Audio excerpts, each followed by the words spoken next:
first thing you got to do is remove the scales. Now snapper scales are kind of big, so be careful, make sure you don't get any in your eyes. Some of these scales are a little bit larger than a contact lens. I got one of these in my eyes one time, and it was no good. The one side is done.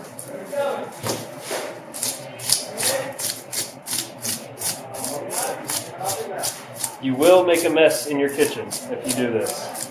Just be forewarned. Alright, next we're going to remove the fins. Now it's a good thing to get some kitchen shears. That's pretty much the only way to do this. You could do it with a really sharp knife, but it's a lot more difficult. Now be careful with the fins. These spikes right here, they might prick you, and some have been known to contain a little bit of venom in it. So you really want to avoid getting pricked by the spikes.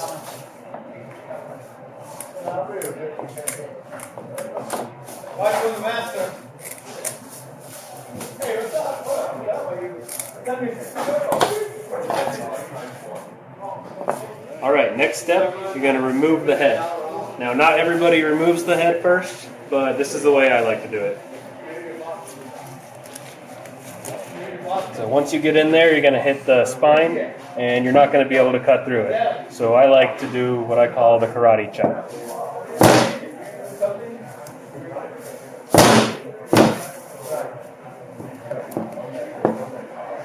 And third time's the charm. There we go.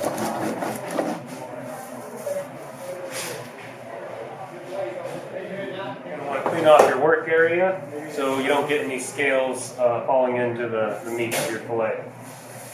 Spray it all off. A little gentle spray on the fillet. Not too much, you don't want to saturate the skin.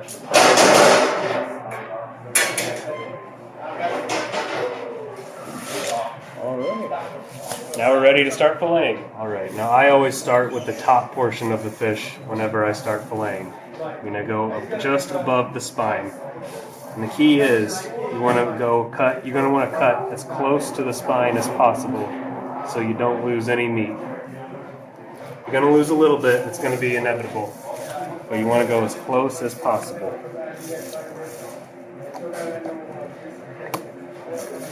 Alright, now that we're in, I'm just going to slide the knife right through. Now I like to put a little bit of pressure on the top while rubbing this knife as close to the spine as possible. It's going to feel a little bit rough, and you want it to feel rough. That means you're not losing any meat. You're not wasting anything.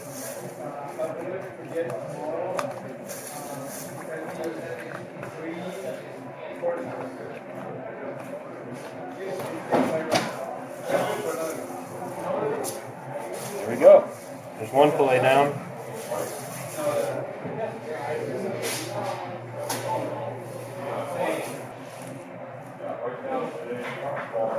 Alright, now we're halfway done. This is what you want it to look like. Once we remove this spine, it's going to be almost transparent. You're going to want to be able to see a little bit through it, and that means you did a good job filleting. There's always a little bit of meat that we can take off later, too. Like I said before, you're going to lose a little bit of meat. That's just inevitable. But you just want to minimize that damage. So, as you're going on the bottom, you're going to want to do this a little bit differently.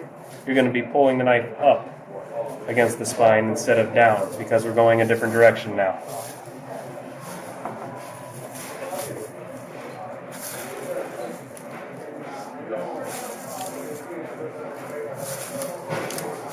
Alright, now that we have that notch,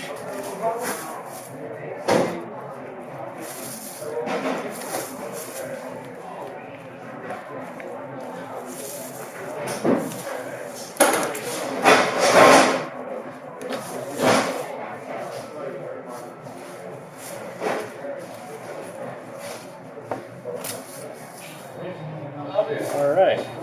Now we're going to come back to those fillets later because we got to remove the pin bones. In the meantime, I'm going to take care of this spine and make sure we get all the meat off of here. We don't want to waste any of it. You're going to want to start in the middle of the spine and just cut to the side. This makes excellent sashimi. Legally, I cannot recommend that you eat this raw, but it's delicious. If you want to cook it, it's good in a skillet. Another trick is that you can take a spoon or a gloved hand and rub it against it. That way you can get all that meat from the spine. A spoon is ideal.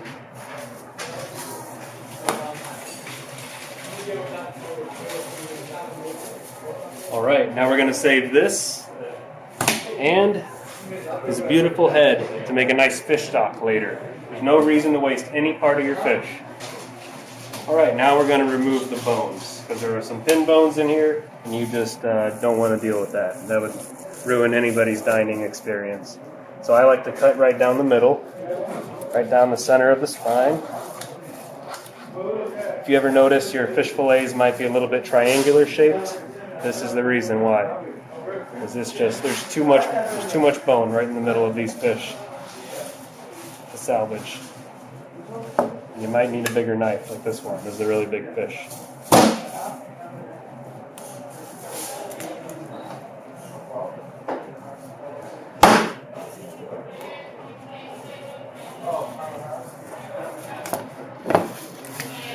There's going to be some pin bones in the belly. Here's what I like to do.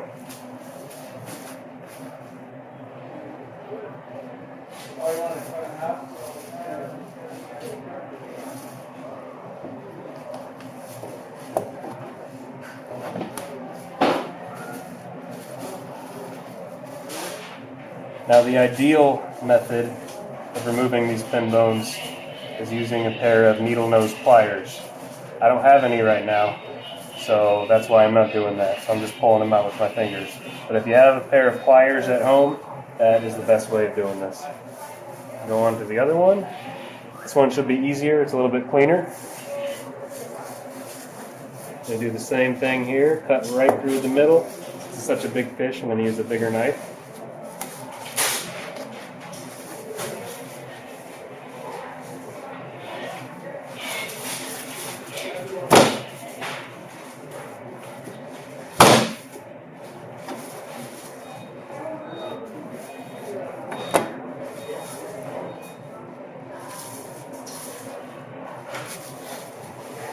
Pin bones, 1, 2, 3.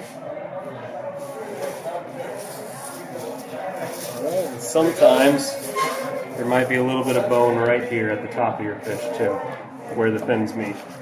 That's totally normal. Let's get rid of that. Alright, now you have 2 beautiful fillets.